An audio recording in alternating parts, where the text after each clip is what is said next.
Joe Biden teve um desempenho horrível nas eleições de meio de mandato e a segunda parte do seu governo deve ser imensamente difícil. Bom, é isso que se pensava antes das eleições acontecerem. No final, as coisas não foram tão mal.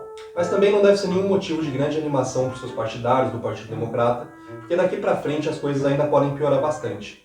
Com os resultados ainda sendo apurados quando esse vídeo está sendo gravado, a Casa de Representantes, House of Representatives, que é tipo a Câmara dos Deputados no Brasil, já é dos republicanos. A Suprema Corte dos Estados Unidos, mesmo que seja parte do judiciário, que não tem eleições para os seus membros e, na teoria, eles não têm um partido, também já está faz algum tempo com uma tendência republicana bem forte. A única coisa que os democratas devem conseguir agora é o Senado, do qual só vamos ter uma certeza, uma resposta em dezembro. Além disso, 25 governos de estado estão com os republicanos e 23 com os democratas, tendo os republicanos perdido um estado e os democratas ganhado um. Tá, mas e daí? O que essas eleições de meio de mandato significam para o governo do Biden e o que causou esse resultado ruim? O que fez com que o resultado fosse melhor que o esperado, ainda assim? Joe Biden, que tem a popularidade mais baixa dos últimos 5 presidentes para o mesmo período do governo, tem alguma chance de se recuperar?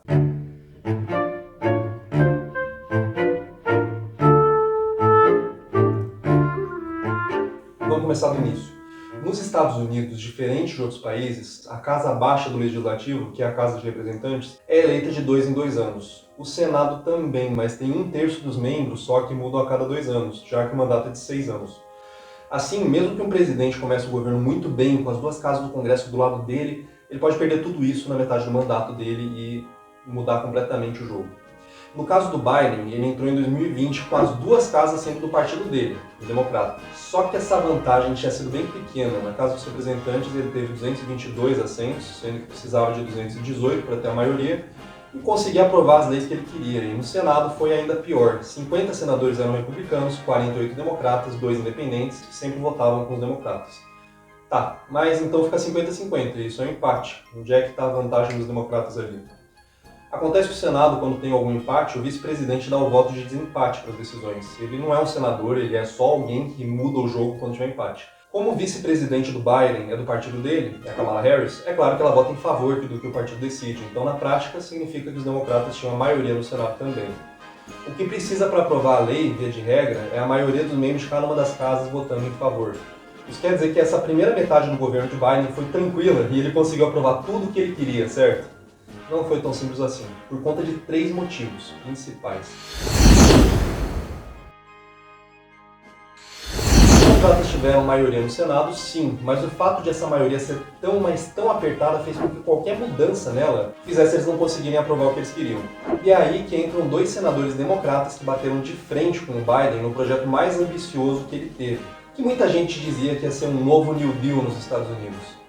Tem 3 leis que o governo Biden queria muito que fossem aprovadas. A primeira era o American Rescue Plan, o Plano de Socorro Americano, que era a política de ataque ao coronavírus e as consequências econômicas dele. Então era uma legislação sanitária e social, basicamente.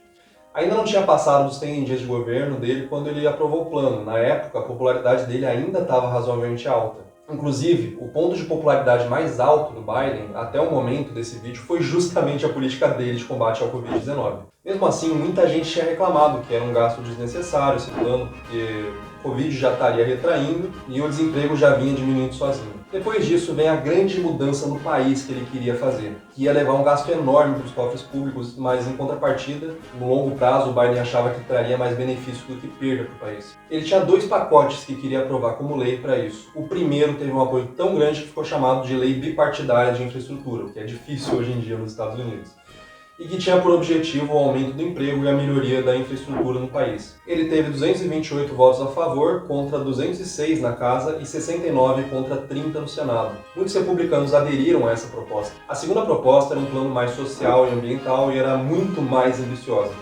Enquanto o pacote de infraestrutura previa um gasto de 550 bilhões de dólares, a ideia do segundo pacote, no momento, foi de 3,5 trilhões de dólares. Aí é que Joe Manchin e Kyrsten Sinema, 2 senadores democratas, disseram que não iriam aprovar a lei, que teve vários nomes, mas que no final estava como Build Back Better.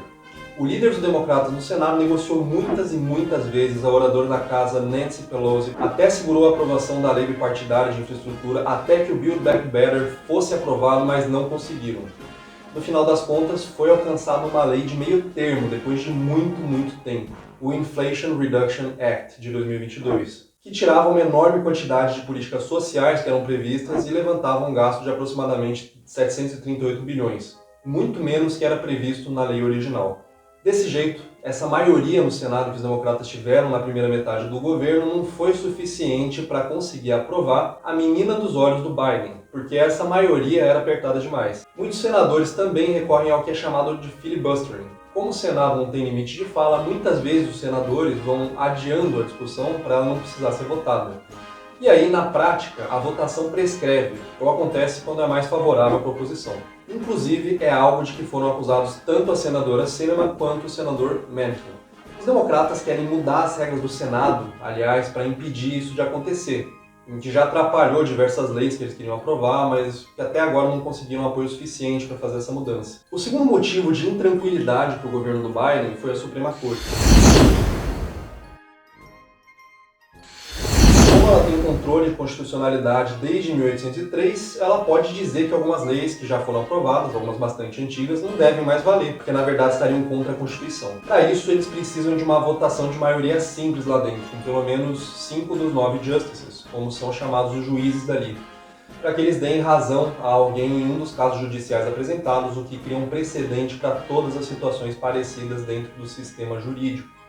E tem uma força muito grande. Em 2022, a Suprema Corte julgou em favor de menor restrição ao porte de armas em lugares públicos, menor restrição à influência da religião em leis, menor poder de decisão de agência ambiental sobre emissão de carbono e, principalmente, a derrubada do Roe vs. Wade, que permitiu o aborto a nível federal sob certas circunstâncias, o que fez essa questão passar a ser decidida de estado para estado e que impediu diversos praticantes de aborto de conseguir esse tipo de atendimento no seu próprio estado. Essas medidas são muito alinhadas aos republicanos e tendem a ser muito impopulares para os democratas. O Biden em si não teve nada a ver com julgamentos. O poder executivo que ele representa não pode ficar se metendo no poder judiciário. Só que como é no governo do Biden que essas coisas aconteceram, para vários a impressão que isso passa é que tem a ver diretamente com a administração dele próprio. A terceira e a pior dificuldade que o Biden tem que enfrentar é a inflação, agravada pelo preço do gás que tem motivação internacional.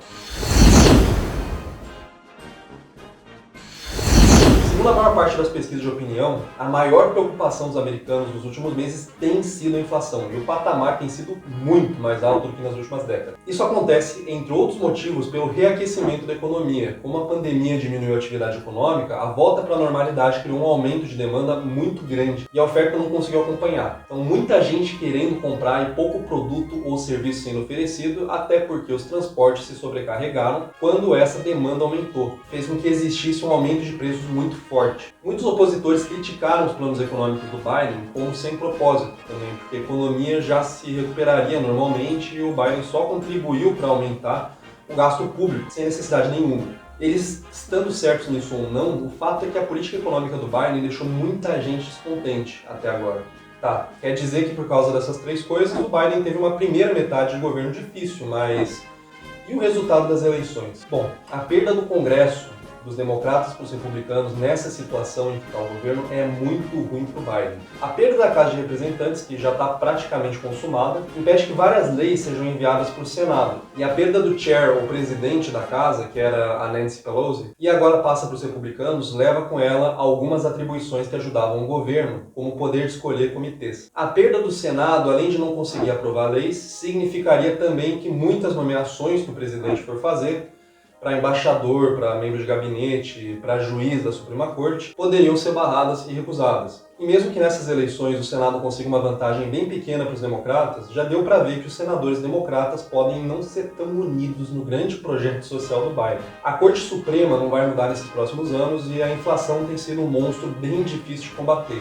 A falta de harmonia do projeto de Biden com o Congresso, por conta do Senado, pode simplesmente ser invertida se o Biden ganhar uma maioria confortável lá no Senado, mas os republicanos tiverem a Casa de Representantes. De qualquer forma, se o Biden queria fazer um novo New Deal, uma reforma social gigante no país, ele vai ter que se contentar com o que ele fez até agora. É muito difícil que ele consiga aplicar as reformas que ele tinha planejado no início do mandato, especialmente o Build Back Better, que talvez fosse a principal delas. E se for ressuscitado, só vai ser daqui a um bom tempo. Além do mais, nem os republicanos, nem o mercado financeiro veem com bons olhos o intervencionismo na economia que o Biden queria. Então é bem difícil que ele consiga fazer um acordo com a oposição nessa linha. Além disso, tudo indica que a Corte Suprema vai continuar reavaliando casos judiciais em favor dos republicanos.